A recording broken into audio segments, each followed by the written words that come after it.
क्या होता है हाफटी ऑफ डिमांड। हमने क्या परसेंटेज चेंज मेथड कर लिया हमने। This is very important. Elasticity of demand का फॉर्मूला पहले तो माइनस साइन आएगी, delta Q upon delta P into P upon, इसके ऊपर अपन ने क्वेश्चन भी सॉल्व किया। देन कल हमने किया स्लोप। स्लोप तो स्लोप का फॉर्मूला क्या है, डेल्टा पी अपॉन स्लोप का फॉर्मूला पढ़ा, और comparison with elasticity of demand. तो एक इलास्टिसिटी ऑफ डिमांड का नया फॉर्मूला भी आ गया, ED is equal to -1 upon 1 by slope of demand का multiply by P by Q. मतलब अगर P1 P2 नहीं दिया, P1 Q1 नहीं दिया है, स्लोप दिया है और P एंड Q दिया है, तो हम स्लोप का वैल्यू यहाँ सब्स्टिट्यूट करके निकाल सकते हैं। ठीक,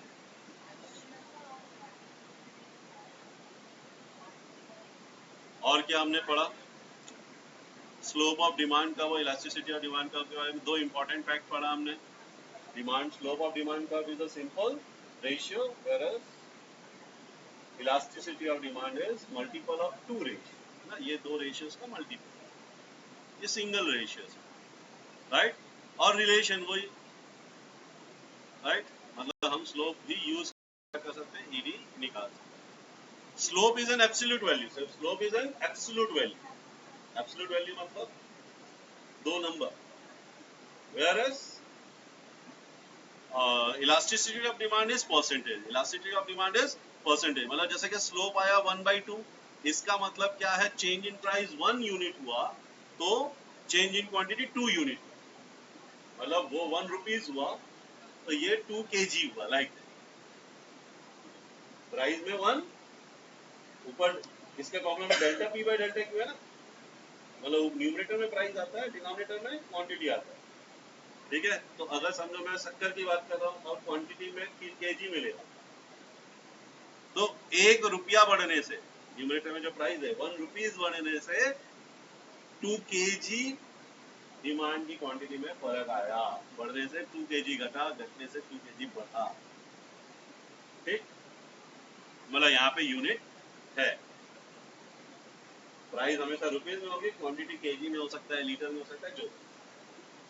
लेकिन इलास्टिसिटी ऑफ डिमांड तो 2% का है, तो अगर इलास्टिसिटी ऑफ डिमांड आंसर 3 है, इसका मतलब क्वांटिटी में 3% का चेंज आया विद चेंज इन 1%। अब ऊपर भी परसेंट, नीचे भी परसेंट, इसके लिए परसेंट कटिए, परसेंट नहीं आएगा, सिर्फ 3 लिख रहे हैं, बट इसका मीनिंग यही है, change in 3% quantity demand with respect to change in 1% price. तो ये परसेंटेज में और वो एब्सोल्यूट नंबर। ठीक, फिर अपन ने दो तरीके के ग्राफ पढ़े, एक हॉरिजॉन्टल स्ट्रेट लाइन और इलास्टिसिटी ऑफ डिमांड इसमें क्या होता है, और दूसरा वर्टिकल स्ट्रेट लाइन, और तीसरा भी पढ़ा हमने, तीसरा क्या था, रेक्टेंगुलर हाइपरबोला, है ना, vertical straight line and elasticity of demand, then rectangular hyperbola demand curve and elasticity of demand. I think यही तक हमने किया था। Now there is one more method, measurement of price elasticity of demand using total expenditure। ये बहुत simple, इसमें कोई ऐसा डिफिकल्ट फॉर्मूला नहीं। टोटल एक्सपेंडिचर, अच्छा, मुझे अगर किसी भी चीज का टोटल, किसी एक पर्टिकुलर आइटम के ऊपर अगर टोटल एक्सपेंडिचर निकालना है तो कैसे निकालूंगा, सो सिंपल, 10 रुपए की है, मुझे कितनी लेनी है, 5, तो मेरा एक्सपेंडिचर कितना हो गया, 10 into price into quantity, simple, price into quantity, बस इतना ही फॉर्मूला आ गया, तो आप समझ। ठीक, नाउ अगेन किसने दिया, ये एल्फ्रेड मार्शल ने दिया, right. One points out how much and in what direction. अच्छा, इसमें भी एग्जैक्ट नंबर नहीं बताया, इसमें भी एग्जैक्ट नंबर नहीं है, बट डायरेक्शन, राइट। बट इसमें एक नंबर दे दिया है और उसके बाद डायरेक्शन, देखते हैं हम कैसे, राइट। इसमें भी डायरेक्शन ऑफ टोटल, अच्छा डायरेक्शन किसके बारे में बात कर रहा है, with respect to total expenditure. Total expenditure हमें बताएगा डायरेक्शन, टोटल एक्सपेंडिचर हमें क्या बताएगा, डायरेक्शन बताएगा, इसके लिए इस मेथड का नाम है टोटल एक्सपेंडिचर। मतलब हमको टोटल एक्सपेंडिचर निकालना, टोटल एक्सपेंडिचर को एनालाइज करके हम डायरेक्शन बता सकते हैं, right? So changes as a result of change in own price of the commodity. He observed three different situations. He observed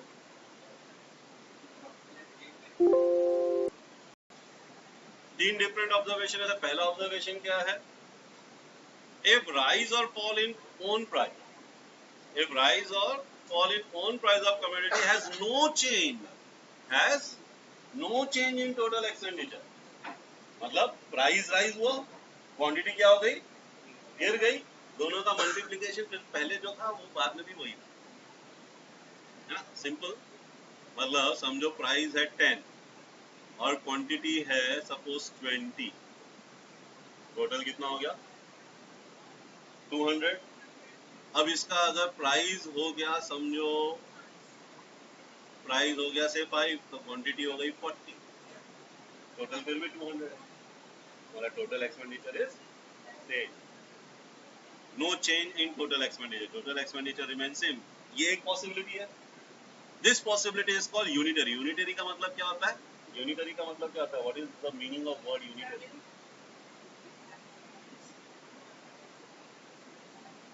तो पहला पोजीशन क्या है कि पहले जो टोटल एक्सपेंडिचर था चेंज के बाद भी टोटल एक्सपेंडिचर सेम रहा. पहले जो टोटल एक्सपेंडिचर था चेंज के बाद भी टोटल एक्सपेंडिचर सेम रहा. इसको बोलते हैं यूनिटरी. यूनिटरी मतलब यूनिट, यूनिटरी मतलब यूनिट मतलब वन. तो यहाँ इन दिस केस मार्शल ने क्या बोला? That elasticity of demand is equal to 1. मतलब अब इनिशियल प्राइस और इनिशियल क्वांटिटी को मल्टीप्लाई करो, टोटल एक्सपेंडिचर आएगा. चेंज होने के बाद जो प्राइस था और जो क्वांटिटी था उसको मल्टीप्लाई करो, आपका टोटल एक्सपेंडिचर आएगा. अगर ये टोटल एक्सपेंडिचर क्या है? इक्वल है, सेम है, देयर इज नो चेंज, मतलब elasticity of demand is equal to, elasticity of demand is equal to. और क्या पॉसिबिलिटी है? एक तो इक्वल हो सकता है, इक्वल के अलावा और क्या पॉसिबिलिटी है? ज्यादा हो सकता है. मतलब पहले जैसे कि अगर मैं बोलूं 10 की प्राइस पे 20 था, मतलब 200 हुआ, और 5 की प्राइस पे 50 है.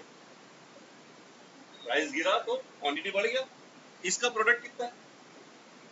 पहले 200 था, क्या हो गया 250. तो this is the second possibility कि राइज हो गया, टोटल एक्सपेंडिचर क्या हो गया? बढ़ गया. ये greater than unitary. Greater than unitary मतलब elasticity of demand is greater than 1. और तीसरी पॉसिबिलिटी क्या है? हमारा एक्सपेंडिचर क्या हो गया? कम हो गया. जैसे कि पहले 10 था और 20 क्वांटिटी था. प्राइस, ये प्राइस है, ये क्वांटिटी है ना? ये price quantity, price quantity. Price घट गया 5 तो क्वांटिटी बढ़ गया, लेकिन हुआ 30.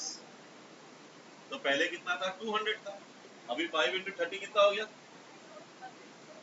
तो टोटल एक्सपेंडिचर क्या हो गया? कम हो गया, फॉल हो गया. हमारा टोटल एक्सपेंडिचर कम हो गया, फॉल हो गया, लेस देन यूनिटरी. मतलब यहाँ पे elasticity of demand is less than 1. हो गया आपका टोटल एक्सपेंडिचर. बस इतना ही है ना? यही चीज मैंने टेबल, जो चीज मैंने बताया एग्जैक्टली वही चीज टेबल पे है ना? तो देखो केस 1, सिचुएशन 1, प्राइस 2 से 1 हुआ तो क्वांटिटी 4 से 8 हो गया. इसको अगर मैं मल्टीप्लाई करूंगा तो टोटल एक्सपेंडिचर कितना है? इधर भी 8 है, इधर भी 8 है, इक्वल. टोटल एक्सपेंडिचर है कांस्टेंट, कोई चेंज नहीं हुआ, तो ED is 1. This is called unitary elastic. This is called unitary elastic demand. This is called unitary elastic demand, right? Second case में क्या बोल रहा है? देखो प्राइस 2 से 1 हुआ, प्राइस 2 से 1 हुआ, क्वांटिटी इंक्रीज हुआ 8 से 10, सॉरी 4 से 10 हो गया. और अगर मैं इसको मल्टीप्लाई करके अगर एक्सपेंडिचर निकालूं तो 2 into 4 क्या हो जाएगा? 8. 1 into 10 क्या हो जाएगा? 10. यहाँ पे बढ़ गया एक्सपेंडिचर, एक्सपेंडिचर इंक्रीज हो गया. This is greater than unitary. यहाँ पे elasticity of demand is greater than 1. Third case situation C में क्या हो रहा है? 2 से 1 होने पे प्राइस 2 से 1 होने पे क्वांटिटी 4 से 6 हो गई. प्राइस कम हुआ तो क्वांटिटी बढ़ा सब में, सही है, तो हुआ ही सब में। बट अगर मैं टोटल एक्सपेंडिचर निकाल रहा हूँ तो यहाँ 8 है और यहाँ 6 है, तीन अलग केस आ रहे हैं ना। पहले में तो इक्वल था, दूसरे में टोटल एक्सपेंडिचर बढ़ गया, तीसरे वाले में टोटल एक्सपेंडिचर पहले से कम हो गया, यहाँ पे टोटल एक्सपेंडिचर डिक्रीज हो गया, तो this is less than unitary elastic, right. So ED is less than, मतलब यहाँ पे elasticity of demand is less than 1, मतलब 0.9, 0.8, 0.6, something like that, not in negative. Negative तो ईडी होता ही है, और वो नेगेटिव साइन का मतलब क्या होता है, एक बढ़ रहा है दूसरा घट रहा है ना। तो लेस देन 1 का मतलब है 1 से 0 के बीच, ठीक। नाउ टोटल एक्सपेंडिचर मेथड, या इसी को हम टोटल आउटले मेथड भी बोलते हैं, वही सारी चीजें हैं। देखो वापस से, यूनिट इलास्टिक डिमांड, पहले वाले को क्या बोलते हैं, यूनिटरी इलास्टिक डिमांड। यहाँ पे कोई चेंज नहीं हुआ, इसमें क्या हुआ, इन this case total expenditure does not change, पहले भी 8 था अभी भी 8 है। सेकेंड में क्या होता है, सेकेंड को बोलते हैं ग्रेटर देन यूनिटरी, यहाँ पे एक्सपेंडिचर बढ़ गया, पहले 8 था अब एक्सपेंडिचर 10 हो गया, वही सेम एग्जांपल का ही वापस एक्सप्लेनेशन है। So in this case direction of change is opposite to the direction of price. Price घट रही है, एक्सपेंडिचर बढ़ रहा है, opposite direction. And in this case less than unitary, less than unitary में क्या होता है, same direction. Less than unitary में क्या होता है, सेम डायरेक्शन। प्राइस घट रहा है तो टोटल एक्सपेंडिचर भी क्या हो गया, घट गया, 8 से 6। इन this case the direction of change in total expenditure is same as the direction of change in price. Price कम हुआ, एक्सपेंडिचर भी कंपैरेटिवली कम हो गया, प्राइस बढ़ा, एक्सपेंडिचर भी कंपैरेटिवली बढ़ेगा, राइट। यही इसका मतलब है, सेम डायरेक्शन। भाई 8 का 6 हुआ, 2 से 1 होने पे 8 का 6 हुआ, तो 1 से 2 होने पे 6 का 8 हुआ, इसका इधर इसका इधर, राइट। मतलब जब 2 से 1 हुआ तो 6 से 8 से 6 हुआ, जब वापस 1 से 2 होगा तो वापस 6 से 8, तो डायरेक्शन सेम रहेगा। इसके में डायरेक्शन डिफरेंट रहेगा, इसमें तो कोई डायरेक्शन नहीं है, नो चेंज, ठीक। इसी को ग्राफ के फॉर्म में रिप्रेजेंट कर सकते हैं। देखो यहाँ पे ये टोटल एक्सपेंडिचर है, एक्स एक्सिस में मैंने ले लिया क्या, टोटल एक्सपेंडिचर, और यहाँ पे ले लिया प्राइस। मतलब जो अब जैसा हम बनाते थे वैसे, वहां पे हम यहाँ पे क्वांटिटी लेते थे ना, अब क्वांटिटी की जगह क्या आ गया, टोटल एक्सपेंडिचर, ठीक है। प्राइस इलास्टिसिटी ऑफ डिमांड जो परसेंटेज वाला मेथड था, उसमें जब हम ग्राफ बनाते थे तो यहाँ पे लेते थे क्वांटिटी और यहाँ लेते थे प्राइस। अभी भी प्राइस नहीं है, यहाँ टोटल एक्सपेंडिचर है। तो यहाँ पे टोटल एक्सपेंडिचर देखो, इस केस में टोटल एक्सपेंडिचर सब जगह, हर एक पॉइंट पे, किसी भी पॉइंट पे देख लो, टोटल एक्सपेंडिचर सेम है ना। समझो अगर ये 8 रुपए तो सब में 8 ही है, इन ऑल दिस केसेस 8 है। मतलब दिस केस, दिस जो येलो वाली लाइन है ना आपकी, येलो वाली लाइन क्या है, यूनिटरी इलास्टिक डिमांड, राइट। जो पहला वाला केस था हमारा, unitary elastic demand, where ED is equal to 1। और ये वाला ये जो पर्पल लाइन है, अब यहाँ पे देखो, यहाँ पे ए से बी में जा रहा हूं तो प्राइस कम हो रही है और आपका एक्सपेंडिचर बढ़ रहा है। देखो यहाँ पे एक्सपेंडिचर अगर 4 था तो यहाँ पे एक्सपेंडिचर क्या हो गया, 8, राइट। ए से बी में आपका क्या हो गया, एक्सपेंडिचर बढ़ गया। मतलब ये जो पर्पल लाइन है ये हमारा सेकंड केस है, ग्रेटर देन यूनिटरी मेथड, और इसमें क्या होगा, elasticity of demand will be greater than.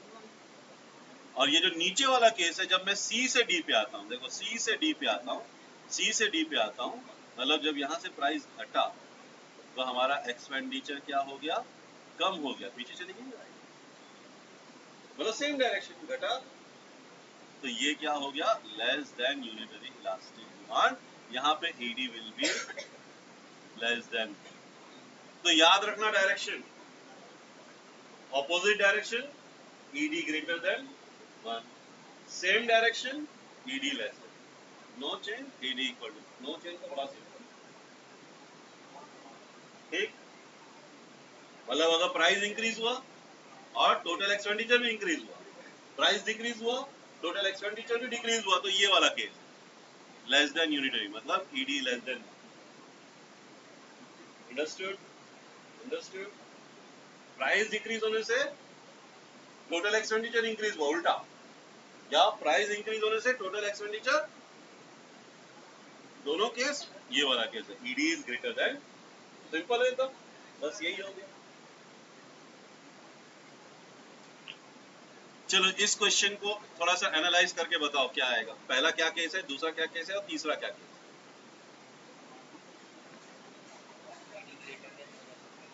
पहला ईडी यहाँ पे 800 हुआ और यहाँ पे 900 हुआ, तो ईडी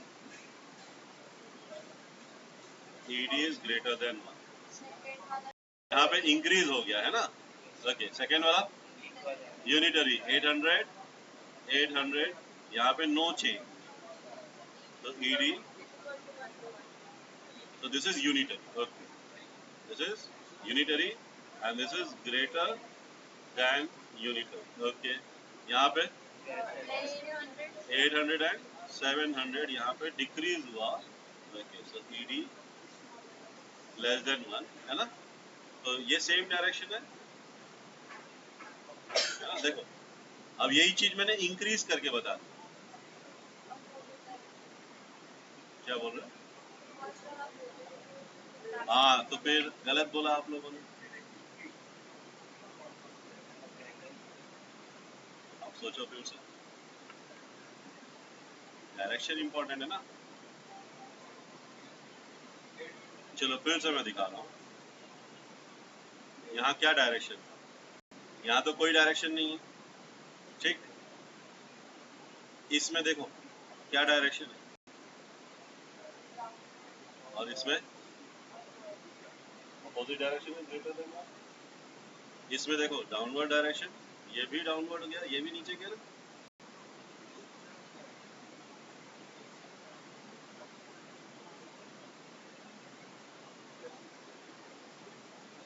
एक्सपेंडिचर इंक्रीज हो गया है, राइट, तो यहाँ डिक्रीज हो गया। देखो प्राइस के डिक्रीज होने से एक्सपेंडिचर डिक्रीज हुआ, तो ईडी लेस देन 1। प्राइस के डिक्रीज होने से एक्सपेंडिचर इंक्रीज हुआ, मतलब ऑपोजिट। अब यही डायरेक्शन यहाँ बनाओ, तब तो समझ में आएगा।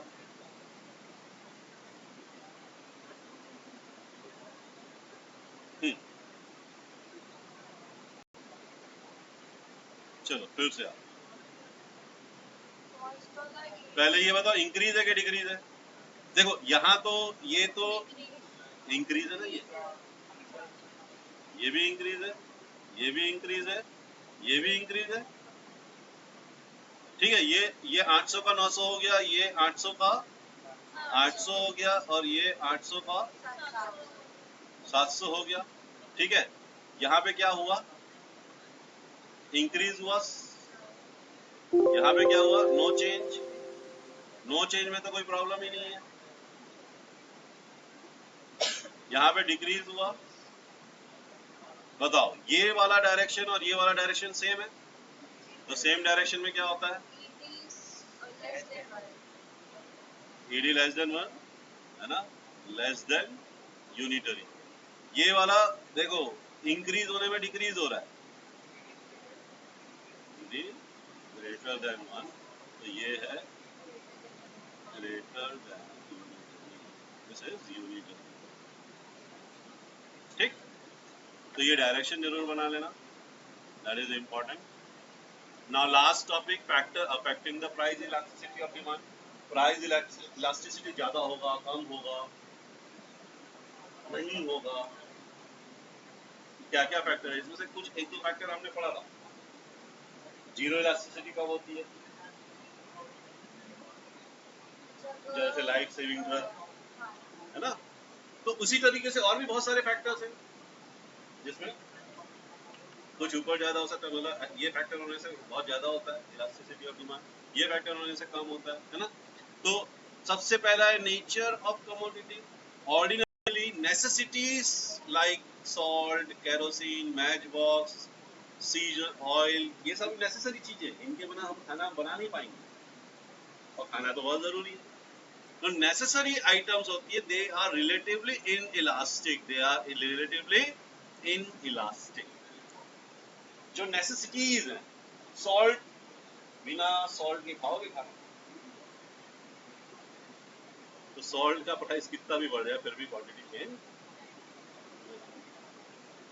है ना, और वो जितनी क्वांटिटी में चाहिए उतनी क्वांटिटी में चाहिए। तो नेसेसिटी आइटम जो एकदम नेसेसरी है, जैसे वाईफाई, नेसेसिटी में ही है लेकिन आज की डेट में वो एक नेसेसिटी बन रही है। जैसे कि एजुकेशन अननेसेसरी आइटम, मतलब बेसिकली एकदम सिंपल नेसेसरी आइटम, उसके बिना तो नहीं चले, है ना। जैसे कि गैस हो गया, गैस के बिना तो खाना बनेगा नहीं, खाने के बिना तो चलेगा नहीं। खाने में आप चेंज कर सकते हो, मतलब टमाटर का भाव बढ़ गया तो ककड़ी ले लिए, ककड़ी का भाव बढ़ गया तो बैंगन ले लिए, भिंडी ले लिए, ऐसा चेंज कर सकते हो, लेकिन सॉल्ट तो लगेगा ही, है ना। फ्यूल तो लगेगा ही, गैस तो लगेगा ही। तो नेसेसरी वाली जो आइटम होती है ना वो इन इलास्टिक होती है। Luxury items like air conditioner, costly furniture, fashionable items, ये सब क्या है, दे हैव इलास्टिक, ये बहुत ज्यादा इलास्टिक होता है।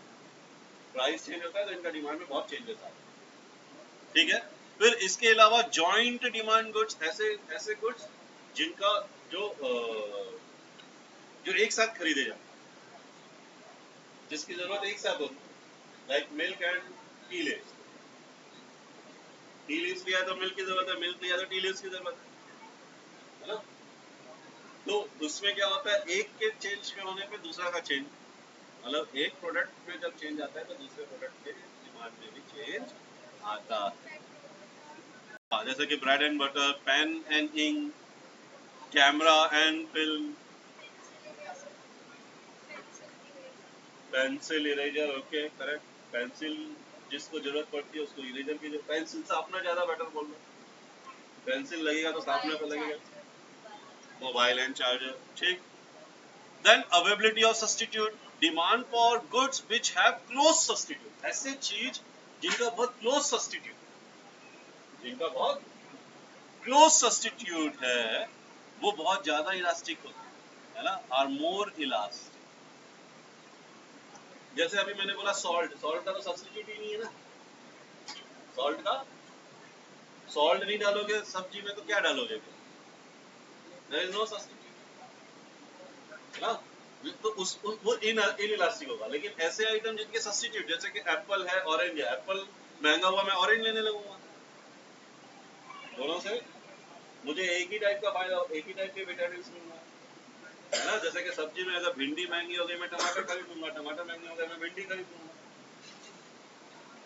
जिसमें अच्छे सब्स्टिट्यूट अवेलेबल है वो ज्यादा इलास्टिक होते हैं, जिसमें परफेक्ट सब्स्टिट्यूट अवेलेबल नहीं है वो कम इलास्टिक होते हैं, जिसके सब्स्टिट्यूट ही अवेलेबल नहीं है लाइक सॉल्ट, वो तो बिल्कुल ही नहीं इलास्टिक होता है, ठीक। तो available substitute. Then next, multiple uses, goods which can be put to multiple use, मतलब मिल्क खरीदा, आप उससे चाय भी बना रहे हो, कॉफी भी बना रहे हो, कर्ड भी बना रहे हो, बहुत सारी चीज, पनीर भी बना रहे हो। Goods which can be put into multiple use have elastic demand, वो फास्ट चेंज हो, थोड़ा पैसा कम हुआ ना तो क्वांटिटी बहुत ज्यादा बढ़ गया, क्यों, क्योंकि फिर दूध का प्राइस कम हुआ ना तो लोग कर्ड के लिए भी दूध दूध और ज्यादा खरीदेंगे कि चलो दूध चाय भी बनाएंगे तो हम कर्ड भी बनाएंगे।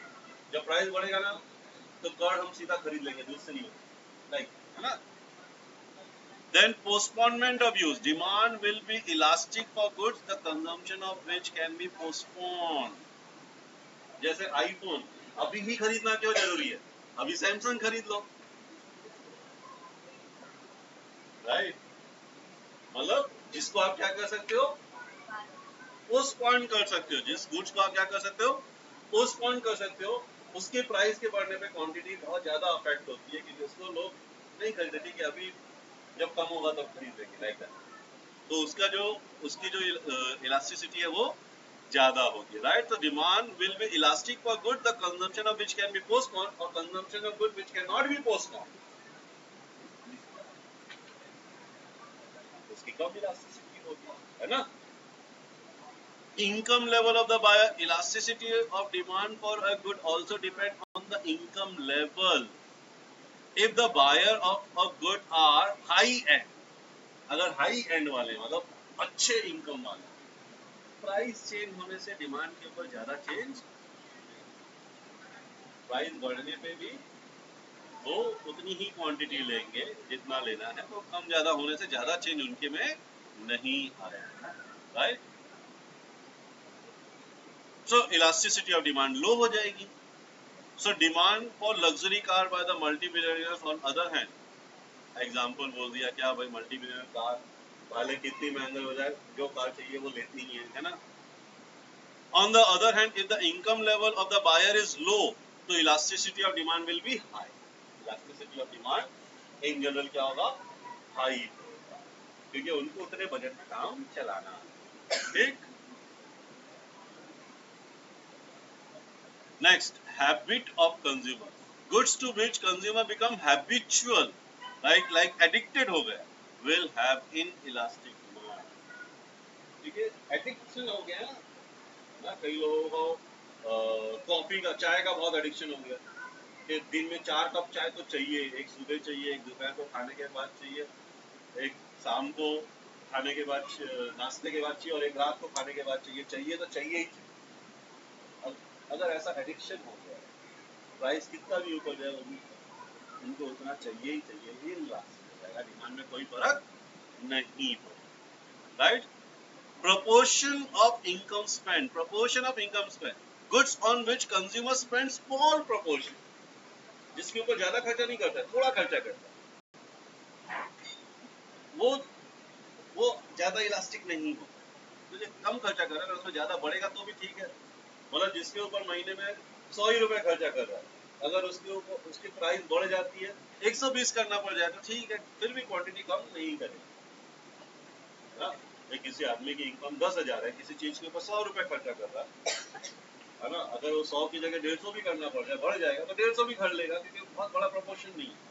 जिस चीज के ऊपर वो 10,000 में से 6,000 खर्चा कर रहा है, उसकी प्राइस बढ़ेगी तो 8,000 थोड़ी ना खर्चा करने लग जाएगा, 9,000 थोड़ी ना खर्चा करने लग जाएगा. तब वो क्वांटिटी को कम करके 6,000 पे लाने की कोशिश करेगा. पॉइंट मतलब जिसके ऊपर ज्यादा खर्चा कर रहा है उसकी इलास्टिसिटी कम, सॉरी, जिसके ऊपर स्मॉल अमाउंट खर्चा कर रहा है उसकी इलास्टिसिटी कम, जिसके ऊपर लार्ज अमाउंट खर्चा कर रहा है उसकी इलास्टिसिटी ज्यादा, right? Then price level, elasticity of demand also depend upon the level of the price. Elasticity of demand will be high for higher level of price, मतलब जो महंगे चीज उनमें इलास्टिसिटी ज्यादा होती है, जो सस्ते चीज है उनमें इलास्टिसिटी कम, है ना? सो जो सस्ते हैं, लो प्राइस लेवल वाले, तो lower level of elasticity of demand, right? और higher level of elasticity of demand होगा जिसके prices high, higher level of price, right? Then time period, demand is inelastic in short period. Short period में ज्यादा change नहीं आता है, long period में ज्यादा चेंज. शॉर्ट पीरियड में ज्यादा चेंज नहीं आता है, लॉन्ग पीरियड में ज्यादा change. Demand is inelastic in short period या less elastic in short period, and elasticity is longer in longer period. So it is because long period is long enough for consumer to change his consumption. ऐसा क्यों होता है? इस short समय में मतलब कोई चीज का एडिक्शन लगा हुआ है, ठीक है, किसी चीज को, जैसे कि टी का एडिक्शन लगा, प्राइस बढ़ी तो भी क्वांटिटी सेम है, एक आध महीने के लिए तो सेम है, लेकिन एक साल तक भी बढ़ा ही रहा, प्राइस कम ही नहीं हुआ, तो हो सकता है कि एक साल में वो अपने हैबिट्स को क्या कर लेगा, थोड़ा सा कंट्रोल कर लेगा कि चलो ठीक है. हाँ, मैं बाकी सारी चीजें कांस्टेंट बोलता हूँ, मैं बाकी सारी चीजें क्या बोलता हूँ, कांस्टेंट बोलता हूँ कि भैया इनकम में कोई चेंज नहीं है, है ना? तो बाकी सारी चीजें क्या है, कांस्टेंट है भाई.